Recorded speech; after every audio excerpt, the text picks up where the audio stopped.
Hello everyone, एक बार फिर से आप सबका हमारे यूट्यूब चैनल पर बहुत बहुत स्वागत है। तो आज भाई सबसे पहले तो मैं आप सबका बहुत बहुत शुक्रिया करूंगी क्योंकि आपने लास्ट वीडियो पे इतना सारा प्यार दिया। मेरे मतलब वीडियो पे कुछ खास व्यू नहीं आते थे, 20-30 आते थे, but last video so lucky कि आप लोगों ने इतना प्यार किया कि मैंने इन्हें कंसेप्ट बना लिया था। बट जब व्यू आए ना तो मुझे लगा कि नहीं, बेस्ट देना भी, क्योंकि मेरे चैनल पर आपको एक ही चीज मिलेगी, वो होगी अगर थ्योरी मैं कुछ करवा रही हूँ तो उससे बाहर कुछ नहीं जाएगा। हमारे चैनल पर आपको टेक्निकल थोड़ा सा ये लग सकता है कि नहीं चीजें अच्छी है या है ही नहीं है, बट कंसेप्ट बाहर नहीं जाएगा, ट्रस्ट में। इससे बाहर मतलब हो ही नहीं सकता। बहुत डीप में और एग्जाम्पल के साथ मैं करवाऊंगी आपको। बताना मुझे कि कंसेप्ट आपको समझ आया या नहीं आया। और इस बार मैंने जो मेन लैंग्वेज का इशू होता है थोड़ा सा हिंदी इंग्लिश में, तो वो भी रखा है कि दोनों हो। और भाई जो भी मतलब मेन हेडलाइन कह लो या फिर मेन जो वर्ड है उस थ्योरी का, वो इंग्लिश में ही याद करो, क्योंकि आई नो आपकी 30 नंबर की हिंदी में आनी है तो वहां कैसे करोगे। हिंदी इंग्लिश साथ रखो, पर इंग्लिश को थोड़ा सी इस वजह से कह रही हूँ मैं, क्योंकि जब आप करोगे ना तो भाई हिंदी के शब्द यहाँ वहां हो जाते हैं। मतलब इंग्लिश में पर्टिकुलर एक ही वर्ड रहेगा, लेकिन इंग्लिश में उसके 3-4 हिंदी में 3-4 मीनिंग दे देते हैं, वो निकल जाते हैं। कंसेप्ट समझना जरूरी होता है, लैंग्वेज बैरियर नहीं होना चाहिए, है ना। तो चलिए आप शुरू कर रहे हैं हम सीटेट के लिए। जिम्स कमिंस का फर्स्ट है ये।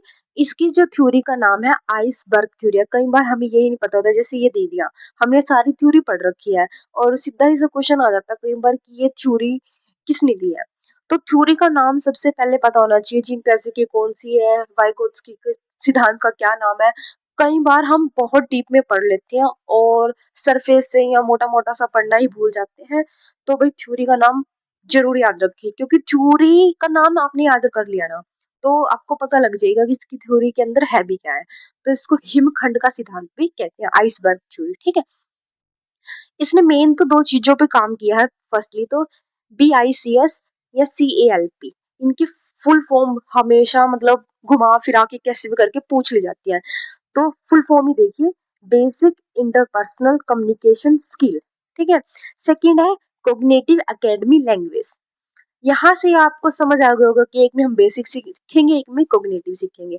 तो मैंने इन दोनों को, जब भी दो चीजें सीखो ना तो उनको कंपैरिजन करो, क्योंकि आप फर्स्ट को पढ़ोगे फिर सेकंड को पढ़ोगे तो वो रटने वाला काम हो गया। जब आपने एक को पढ़ लिया साथ साथ उसकी कंपैरिजन सेकंड से कर ली, तो दोनों में डिफरेंस ही होता है मेनली, तो है ना। कोई इक्का दुक्का बात होती है जो अलग होती है, तो दोनों को साथ पढ़ो। जैसे बेसिक में क्या है, नॉर्मल बातचीत करेंगे, हम सामान्य बातचीत करेंगे, रोजमर्रा की बातचीत होगी ना, डेली में जो जैसे हम लैंग्वेज यूज करते हैं वो वाली होगी। दोस्तों से बात कर रहे हैं, अभी आप बताइए, अगर आपके दोस्त हैं तो क्या आप इज्जत से तो छोड़ दो, थोड़ा अलग सा वर्ड हो जाएगा, क्या आप उनके सामने फॉर्मेलिटी करते हो, मैं पानी पीने चला जाऊं जी, ऐसे तो नहीं करते। मैं क्या बोलते, पानी पी का आया मैं, ऐसे बोलते हो ना, पानी पी का आई मैं। तो यानी वो नॉर्मल बात है, उसमें कोई भी आप अच्छे वर्डों का यानी अलंकार, किसी भी अच्छे शब्दों का प्रयोग नहीं कर रहे हो। अच्छे शब्दों का इन द सेंस ये नहीं कि खराब, मतलब एक मानक स्टैंडर्ड जो शब्द बनाए गए हैं, शब्दावली होती है, वो नहीं यूज कर रहे हम। डेली यूज भी जैसे हम बात करते हैं, जो भी हमारी घर की लैंग्वेज है, मातृभाषा है, मदर टंग है, उसमें ही हम बात करते हैं खेल के मैदान में। और ये कब होती है, ये मीन है भाई, ये 1 से 2 साल के अंदर होती है, ठीक है। 1 से 2 साल में ये सीखी जाती है, मतलब जब बच्चा छोटा होता है तो इस लैंग्वेज में बात करता है। CLP क्या है, कोग्निटिव एकेडमी। एकेडमी से आपको पता लग गया है, स्कूल से रिलेटेड है ये। किताबों की भाषा, जैसे EVS की बुक पढ़ ली, गणित की बुक पढ़ ली, अब इसमें फॉर्मूले चीजें याद करेंगे ना, और इसमें सोचेंगे भी, विश्लेषण भी करेंगे चीजों का। तो यानी इसमें तो हम नॉर्मली थे, कुछ भी सोचना नहीं पड़ रहा था, ऐसे ही हमने बोल दिया जो भी मन में आया, बिना सोचे समझे बोल रहे थे। लेकिन इसमें हमें सोचना पड़ रहा है, समझना पड़ रहा है, हमें फॉर्मूले याद करने पड़ रहे हैं, उनके पीछे का मतलब पता करना पड़ रहा है, कौन सा फॉर्मूला किस वे में कहाँ पर फिट होगा वो देखना पड़ रहा है। तो ये शैक्षणिक भाषा होगी। और ये कब होती है, 5 से 7 साल। अब चीजों को रटो मत, हम ये कब सीखते हैं भाई? बचपन में सीखते हैं। बचपन की एज क्या होती है? 2 साल की, 1 से 2 साल की। अब 3-4 साल का बच्चा तो स्कूल जाने लग गया ना, तो धीरे धीरे वो किस एज में आ जाएगा? तो इसमें आ जाएगा, कॉपी किताबें यहाँ लगने लग जाएगी, तो 5 से 7 साल। इसको थोड़ा सा सीखना इसके कंपैरिजन में कठिन है, क्योंकि इसमें सोचना पड़ता है। मुंह उठा के तो नहीं हम कुछ भी बोल देंगे, या किसी का फॉर्मूला, परसेंटेज का फॉर्मूले में हम कुछ और तो नहीं घुसा देंगे भाई। तो मतलब परसेंटेज में परसेंटेज का फॉर्मूला लगेगा। ईवीएस में पूछा है पर्यावरण के बारे में, हम कुछ और ही यहाँ पर, मतलब पर्यावरण का टॉपिक था, और हम यहाँ पर कोई महिलाओं का मुद्दा उठा लिया हमने, बेरोजगारी का। तो फिर जो पूछा है वो ही बताएंगे, यानी हम सोचेंगे, समझेंगे, विश्लेषण करेंगे। ये किताबों से रिलेटेड होगा, ठीक है। अब इसने एक छोटा सा कंसेप्ट और दिया था इन दोनों के बीच का, जिसे बोलते हैं CUP, कॉमन अंडरलाइंग प्रोफिशिएंसी। कैसे? कि जैसे आपने एक भाषा सीख ली, आपने शुरू में घर में ये भाषा सीख ली, अब आपको ये भाषा सीखनी है, तो इनमें इनमें कनेक्शन फिट कर लो। कैसे? कि आपने एक भाषा सीखी और दूसरी भाषा में उसको ट्रांसफर कर दिया। नहीं समझ आया? देखिए, जैसे आपने हिंदी में गणित सीख लिया, अब आपको मतलब फॉर्मूले तो सारे पता है, आपको कंसेप्ट भी पता है, जस्ट उसको इंग्लिश में सीखना है कि वृत्त को क्या कहेंगे, आयत को इंग्लिश में क्या कहते हैं, त्रिभुज को इंग्लिश में क्या कहते हैं, यही चीजें सीखनी है ना। फॉर्मूला में थोड़ी चेंज होएगा, आपने सिर्फ शब्दावली सीखनी है, यहाँ पर थोड़ा सा चेंज करना है। इसमें थिंकिंग तो सेम रहेगी ना, आपको पता है कि पैटर्न क्या होता है मैथ का, फॉर्मूले कैसे होते हैं, पहले भाग होएगी, फिर गुणा होएगी, फिर जोड़, फिर घटा, ऐसे ऐसे आपको सब पता है ना, कि पहले क्या चीज लगानी है, फिर कौन सा फॉर्मूला है, फॉर्मूले को कैसे सोल्व करते हैं। यानी थिंकिंग लेवल तो आपका यहाँ बन चुका है। यहाँ आपको क्या करना है, सिर्फ चेंज करना है। जैसे हमने पहले ये लैंग्वेज सीखी है, देन उसको ट्रांसफर कर दिया अच्छी लैंग्वेज में। अब इसमें क्या, आपने यहाँ हिंदी सीख ली मान लो अच्छे से, मैथ्स किसमें सीख लिया, हिंदी में। आगे चलकर आप उसको मास्टरी देना चाहते हैं किसी और लैंग्वेज में, अच्छे से बनाना चाहते हैं, तो आपने इंग्लिश सीख ली। अब क्या करोगे, यहाँ आपकी थिंकिंग स्किल तो सीख ली, वो तो सेम ही रहेगी, यहाँ भी सेम है, यहाँ भी सेम है ना, उसमें थोड़ी चेंज होगा, बस लैंग्वेज में चेंज होगा, ये इन्होंने बोला था। तो इनके 3 कंसेप्ट थे भाई, देख लो एक बार दोबारा से। तो हम नेक्स्ट थ्योरी पे मूव ऑन हो जाएंगे। ये थ्योरी आपको कितनी समझ आई भाई, मुझे बताना। और वीडियो क्वालिटी, आवाज सब ओके है, नहीं है, सब ओके है। और हाँ, आपको कोई किसी भी कंसेप्ट में, सीटेट में दिक्कत आ रही हो कोई भी, तो वो कमेंट में लिख देना, नेक्स्ट वीडियो में हम उसको कवर कर लेंगे, ठीक है। तो ये था भाई हमारा फर्स्ट। अब इसके बाद हम सेकंड थ्योरी पे चलते हैं। हाँ जी, तो ये है हमारी सेकंड थ्योरी, हिंदी पेडागोजी की। और ये मत मानिए कि ये सिर्फ हिंदी में है, क्योंकि सीटेट की हिंदी और इंग्लिश की पेडागोजी में बिल्कुल भी डिफरेंस नहीं है, जीरो डिफरेंस है। सिर्फ लैंग्वेज है, वहाँ हिंदी में चीजें पढ़नी है और वहाँ इंग्लिश में, बाकी कोई डिफरेंस नहीं है। सेम टू सेम चीजें, सेम कंसेप्ट आपसे पूछे जाएंगे। तो वैसे सबसे ज्यादा तो ये इंग्लिश में पूछा जाता है, बट अब हिंदी में भी देने लगी, क्योंकि हिंदी और इंग्लिश में अब कोई भी मतलब डिफरेंस रहा ही नहीं। तो इसको समझते हैं। इसमें बच्चे बड़े कंफ्यूज होते हैं स्टीफन क्रैशन में। कैसे है? पहले तो आपने याद रखना है कि इसने 5 स्टेप दिए थे, ठीक है, 5 स्टेप दिए थे। देखो, अगर आप ध्यान से देखो तो फर्स्ट कंसेप्ट ही हमारा क्या होता है हिंदी में, इंग्लिश में, लैंग्वेज एक्विजन का या लर्निंग का। तो फर्स्ट स्टेप इसने यही दिया था, एक्विजन। इसमें या तो हम चीजों को अर्जन करेंगे या हम चीजों को सीखेंगे, ये हमारा बेसिक होता है, और इसने भी यहीं से शुरू किया। तो इसमें आपको ये तो आपको आपको पता ही होगा कि इसमें हम एक्विजन में क्या करते हैं, प्राकृतिक रूप से सीखते हैं, बिना चीजें रट्टे सीखते हैं, और बिना नियम के सीखते हैं। यानी एक प्रकार से ये क्या होगी, ये हमारी मातृभाषा होगी भाई, ठीक है, यानी घर की भाषा होगी, घर की भाषा। इसमें क्या है, नियम पढ़कर सीखेंगे, स्कूल में जाकर सीखेंगे, जैसे कि टेंस के रूल है ना। तो वो कहाँ सीखेंगे, वो तो हम स्कूल में सीखेंगे ना, सीख रहे हैं उसको, प्राप्त थोड़ी कर रहे हैं। क्या आपके घर में टेंस के रूल पढ़ाए जाते हैं? नहीं पढ़ाए जाते ना, वो कहाँ पढ़ाए जाते हैं, स्कूल में पढ़ाए जाते हैं। यानी वो सीखते हैं हम, ना कि प्राप्त करते हैं। पंखा कहना तो आपने अपने आप ही सीख लिया था, वो धक्के से किसी ने सिखाया था, घर पर आपने ऐसे ही बोल बाल के सीख लिया। सीखा जरूर है, बट उसमें कोई ज्यादा आपका दिमाग नहीं लगा। यहाँ आपका दिमाग लगेगा, फिर टेंस के रूल तो बड़े बड़ों को नहीं आते हैं ना, वो तो हमारा छोटा सा बच्चा है। एक्टिव वॉइस से पैसिव वॉइस बनाना सीखते हैं। इसने इसमें क्या बात की थी कि या तो हम लैंग्वेज को एक्वायर करते हैं या फिर उसको सीखते हैं। इन दोनों को ही इसने फर्स्ट इसमें डाला था। अब इसने क्या किया था कि फ्लुएंसी, यानी हम अच्छे से कब बोल सकते हैं लैंग्वेज को, जब हम उसको एक्वायर करते हैं नेचुरली, लर्निंग नहीं।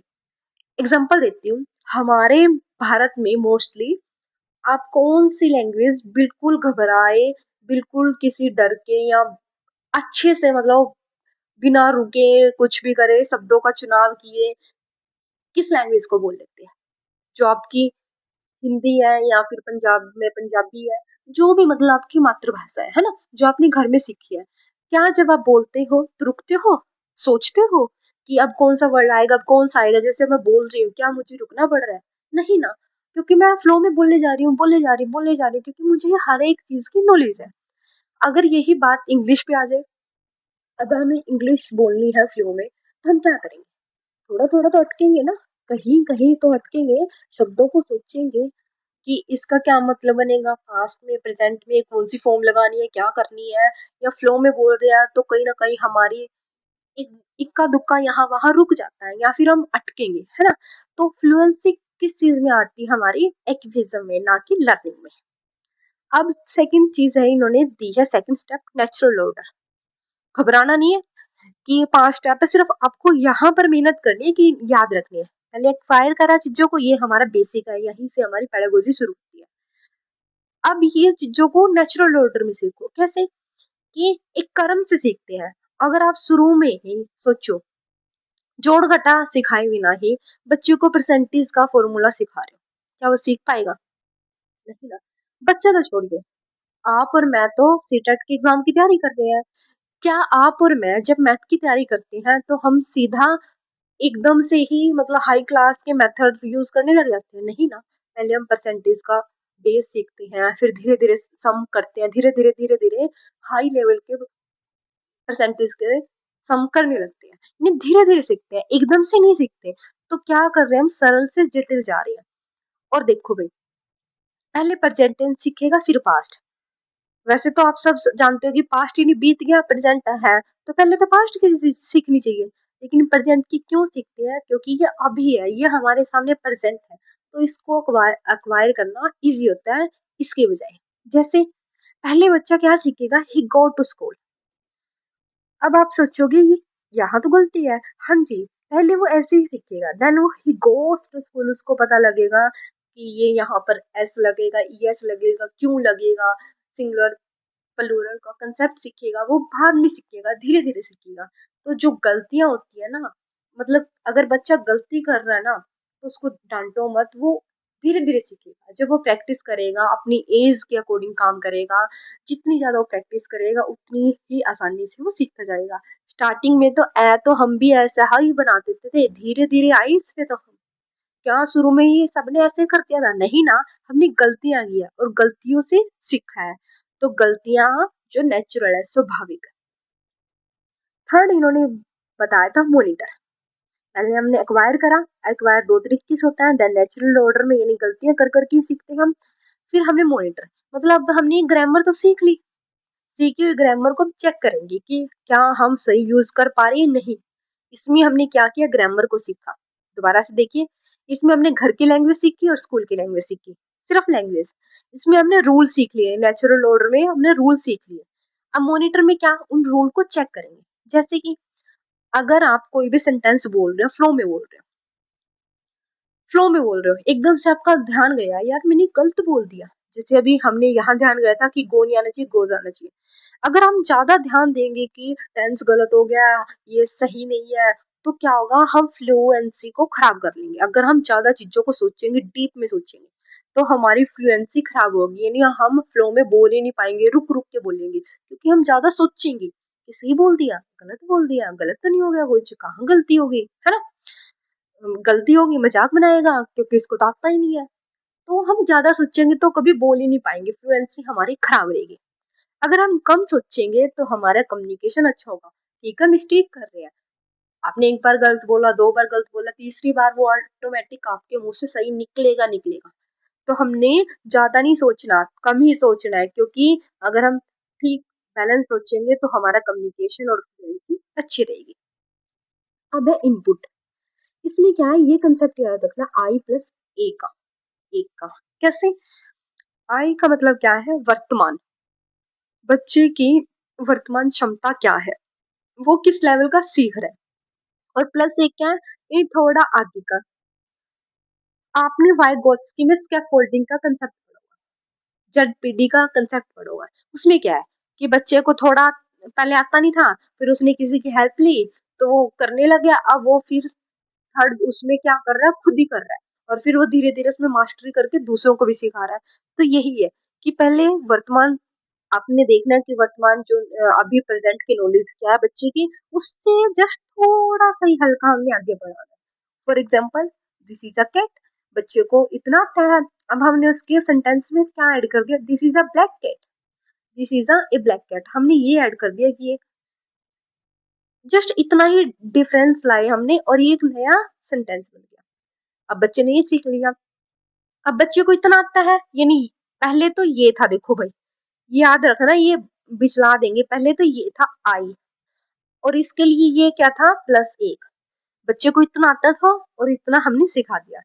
अब अगर इन दोनों की कंपैरिजन करें तो अब इसके लिए आई ये बन जाएगा और प्लस ए ये। कैसे? अब बच्चों को this is a black cat पता है, और हमने क्या सिखा दिया इसको, this is a black cat sitting on the mat. यानी हमने पहले वाले ज्ञान को थोड़ा सा हल्का सा बढ़ाते चले गए। ठीक है?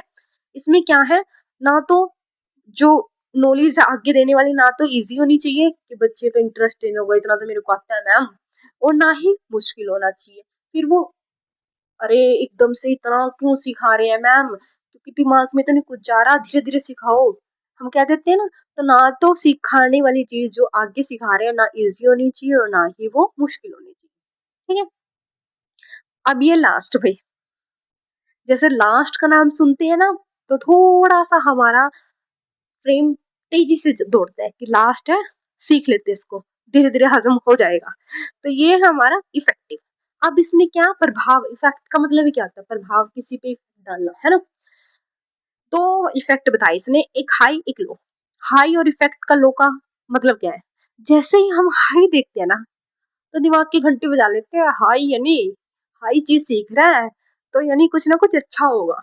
और लो सीखते ही हम सोचे कम है ये तो चीज, ये थोड़ी सी इससे कम है, ये पॉजिटिव है या नेगेटिव है, ना भाई ना। आप देखो, हाई इफेक्ट का मतलब क्या है, अगर हम क्लास में हाई माहौल बना लेंगे ना, हाई फाई, कि बच्चों को डरा के रखेंगे, तूने गलत नहीं बोलना, तूने सही बोलना है, तनाव देंगे उसको, बच्चा शर्म करने लग जाएगा, डांटेगा। जैसे अब उसने कोई सेंटेंस बोला, फॉर एग्जाम्पल, टीचर ने डांट दिया, कल तो सिखाया था मैंने, समझ नहीं आया तेरे को, क्यों नहीं, दिमाग कहाँ था, तो आगे वो डरने लग जाएगा। एक बच्चा बता रहा है, हम उसको बोले बहुत अच्छा, थोड़ा सा और सोचो बच्चे, थोड़ा सा और आप करीब हो, तो वो बच्चा ट्राई करेगा। यानी क्लास में हाई माहौल नहीं देना हमने, लो, उसको प्यार से रखना है, उसको अच्छा मोटिवेट करके रखना है, अच्छा माहौल देना है। यहाँ पर हाई इफेक्ट का मतलब बुरा प्रभाव, क्लास में बुरा इफेक्ट डालना। यानी जब हम हाई प्रोफाइल चीज की तरफ जाते हैं तो उससे बच्चा थोड़ा सा कई बार रुक जाता है, क्योंकि वो देख रहा है कि यहाँ तो मेरी गलतियां बहुत निकलेंगी। और जब हम उसको एक अच्छा सा माहौल देते हैं, तो लो इफेक्ट का यानी अच्छा माहौल देते हैं, प्यार से बातचीत करते हैं, तो बच्चा जल्दी चीजों को कैच कर लेता है, सीख जाता है। ठीक है? ये था भाई हमारा स्टीफन के 5 स्टेप। बताना ये आपको आज समझ आए या नहीं समझ आए, देख लो एक बार ये।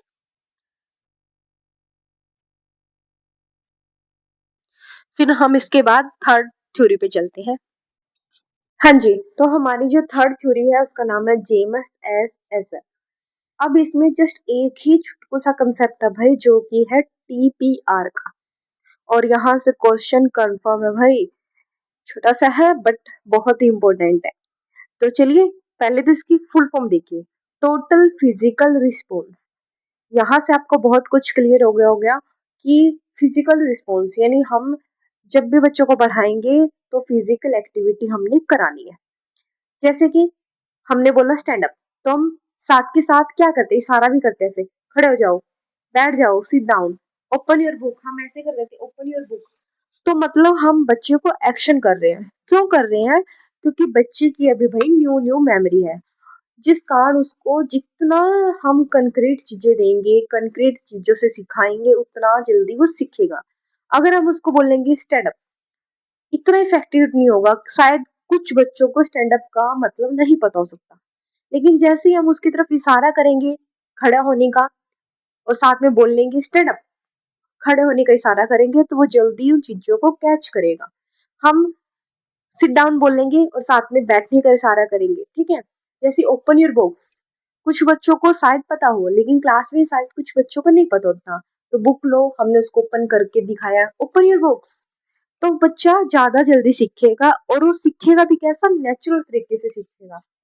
और इसमें मेन जो किस पे फोकस होता है वो होता है लिसनिंग पे। क्यों? क्योंकि इसमें पहले टीचर ही बोलेगा ना, बच्चा सुनेगा, पहले सुनेगा और फिर वो रिएक्ट करेगा।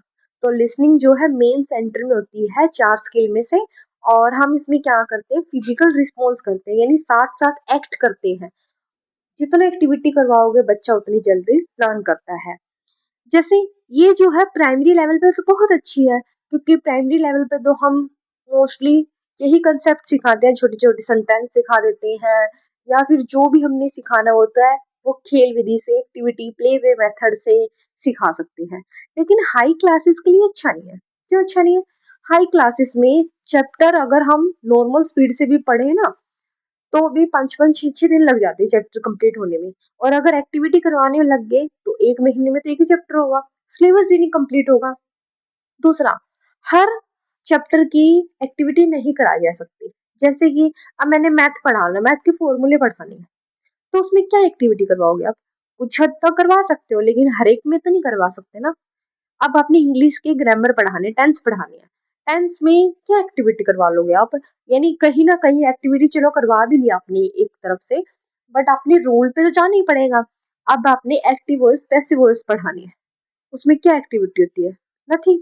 तो उसमें जस्ट आपको और मेथड की तरफ जाना होता है, एक्सप्लेनेशन की तरफ जाना होता है, लेक्चर मेथड डिलीवर करते हैं हम। हाँ, ये कह सकते हैं कि हम पहले एग्जांपल दे सकते हैं चीजों में, देन हम रूल पे आ सकते हैं। बट यहाँ पर फिजिकल रिस्पॉन्स का कोई इतनी ज्यादा वैल्यू नहीं होती। ये नहीं कह सकते कि हम टोटली इग्नोर कर रहे हैं यहाँ पर, बट हाँ, एक्सप्लेनेशन जो है वो हाई हो जाती है, और ये फिजिकल रिस्पॉन्स हाई क्लासेस में कम हो जाता है। बट ये प्राइमरी के लिए बहुत इंपॉर्टेंट है, और इसमें कौन सी स्किल होती है? लिसनिंग स्किल हमारी। ठीक है भाई, तो ये था हमारा छुटकू सा कंसेप्ट। अब हम न्यू थ्योरी की तरफ जाते हैं, जो कि है हमारी हर्बर्ट की। ठीक है, देखिए, हर्बर्ट स्पेंसर ने क्या कहा था हमें, इसके भी भाई 5 स्टेप है। बड़ा दुखी करते हैं ना 5-5 स्टेप वाले। देखिए, याद नहीं रखनी आपने, जस्ट यहाँ से क्वेश्चन आएंगे ये, जस्ट ऐसे आप देख लो। आत्म संरक्षण, इसमें क्या करते हैं, सेल्फ रिजर्वेशन में हम बच्चों को, मतलब ये क्या है कि हम बच्चों को कैसे कैसे सिखाते हैं, पहले कौन सी चीज, देन कौन सी, फिर कौन सी, फिर कौन सी। जैसे हम उसको स्वास्थ्य के बारे में सिखाएंगे कि हाथ धो के खाना खाना चाहिए भाई, सुबह रोज नहा के आना भी सब नहीं, हम प्राइमरी पे यही तो सिखाते हैं, शरीर से जुड़ी बातें सिखाते हैं। साफ सुथरे कपड़े पहन के आने हैं ताकि बीमारियां ना हो, अच्छे से रखना है, गंदगी में नहीं रहना। व्यायाम सिखाते हैं ताकि उनकी हड्डियां और दिमाग अच्छे से काम करे, मजबूत हो। सुरक्षा से जुड़ा ज्ञान देते हैं कि भाई चोट फेट ना खा लो खेलते हुए, यही चीजें तो सिखाते हैं। कुछ याद नहीं रखना, आपने ये देखना है कि हम सबसे पहले बच्चों को क्या सिखाते हैं। यही तो सिखाते हैं, खाना पीना सिखाते हैं बच्चों को, प्री प्राइमरी स्कूल में उनको व्यायाम सिखाते हैं, शरीर से जुड़ी बातें सिखाते हैं, खेल कूद सिखाते हैं, सुरक्षा से जुड़ा ज्ञान देती है। देन हम उसको क्या करते हैं, जीविका से जुड़ा ज्ञान देना चाहिए। कैसे? जैसे रोजगार का ज्ञान कैसे, मतलब आवेदन पत्र लिखना, हम एप्लीकेशन सिखाएंगे बच्चों को इसमें, व्यवहारिक बातचीत सिखाएंगे कि मैडम से कैसे बात करनी है आपको, है ना। तो ये चीजें सिखाएंगे। जस्ट आपको ये पूछेगा कि किस चीज में हम क्या सिखाते हैं बच्चों को, ये चीज सिखा रहे हैं तो क्या कौन सा ज्ञान दे रहे हैं। अगर हम उसको एप्लीकेशन लिखना सिखा रहे हैं तो ये हम किस प्रकार की उसके अंदर स्किल को डेवलप कर रहे हैं। थर्ड है भाई पालन पोषण से, मतलब बच्चे के परिवेश का ज्ञान। मतलब क्या है, ये हिंदी ऐसे लगती है ना, पता नहीं कितनी भारी भरकम चीज हमारे ऊपर रखती। देखो भाई इसको, जैसे बच्चों को नैतिक मूल्य सिखाते हैं, अच्छी अच्छी बातें सिखाते हैं हम बच्चों को, इसमें संस्कार सिखाते हैं। जैसे आपने देखा होगा, जैसे ही मैडम ने एंटर किया, छोटे छोटे बच्चे क्या करते हैं, इतनी जोर से बोलेंगे ना, इतनी जोर से, गुड मॉर्निंग मैम, है ना। अच्छे से विश करते हो आपको बिना शर्म किए। क्या आप बड़े बच्चे भी ऐसे करते हो? नहीं करते ना, एकदम से खड़े होंगे, क्लास टेन ऐसे बोलते हैं ना, जोर से बोलते हैं, है ना? तो वही चीज है कि हम उनको संस्कार सिखा रहे हैं कि जब कोई बड़ा आए तो आपको खड़े होना है, उनको अच्छे से ट्रीट देना है, आपने लड़ाई नहीं करनी, झूठ नहीं बोलना, मारपीट नहीं करनी क्लास में, सबके साथ अच्छे से मिल बांट के चीजों को शेयर करके रखना है ना? तो ये सिखाएंगे। आगे क्या है? सामाजिक एवं राजनीतिक। यहीं से क्लियर होगा कि इन्हें समाज की बात सिखा रहे हैं, संविधान के बारे में सिखा रहे हैं, नियमों की बात सिखा रहे हैं कि ट्रैफिक लाइट होती है, 3 होते हैं, किस पे चलना होता है बच्चों, किस पे रुकना होता है ना? तो ये चीजें सिखाएंगे, इन्हें रूल सिखाएंगे, संविधान के बारे में सिखाएंगे, अधिकारों के बारे में सिखाएंगे इसमें। अवकाश का सदुपयोग। इसमें क्या है कि जैसे बच्चा खाली बैठा है, ये हाई क्लासेस में होती है कि हम उसको कोई ये लो में भी हो जाती है, जैसे अब अवकाश का मतलब क्या होता है, जैसे अब 26 जनवरी आ रही है, अभी के एग्जांपल ले लो कि आज जैसे 26 जनवरी है, तो इसमें क्या सिखाएंगे हम कि कई बच्चे कविता सुनाते हैं 26 जनवरी पे, कोई डांस में पार्टिसिपेट करता है, कोई ना कोई ड्रामा या नुक्कड़ नाटक में हम पार्टिसिपेट करते हैं, स्कूल में बहुत सारी चीजें होती हैं। तो ये अदर एक्टिविटी सिखाते हैं बस, इसमें ये याद रखना कि जैसे कोई कविता सिखा दी, कहानी सिखा दी, नाटक सिखा दिया, कोई डांस सिखा दिया, सिंगिंग सिखा दी, तो ये सारी चीजें इसमें सिखा देते हैं। इसमें बेसिकली क्या है कि हर्बर्ट ने क्या बोला है कि हम बच्चों को क्या क्या सिखाते हैं। शुरू में क्या सिखाया, फिर हमने एप्लीकेशन लिखना सिखाया, फिर हमने उसको नैतिक मूल्य दिए, फिर हमने उसको नियम और कायदे कानून सिखाए, हमने उसके बचे हुए समय को भी यूटिलाइज कर दिया अदर एक्टिविटी में। तो ये था भाई हमारे 4 फेमस से हिंदी पेडागोजी और इंग्लिश पेडागोजी में आने वाले 4 राइटर तो नहीं, फिलोसफर कह लो आप इनको, और इन्होंने बहुत अच्छी अच्छी बातें हमें सिखाई है। तो नेक्स्ट वीडियो मेरा प्लान है अभी ब्लूम टैक्सोनॉमी पे, बट आप बता देना अगर आपका कोई भी टॉपिक है ऐसा ही जिसमें आपको दिक्कत आ रही हो। और भाई आपने लास्ट वीडियो में तो सच में बहुत प्यार दिखाया है, उम्मीद है मेरी इस वीडियो में भी बहुत अच्छा प्यार दिखाओगे आप लोग।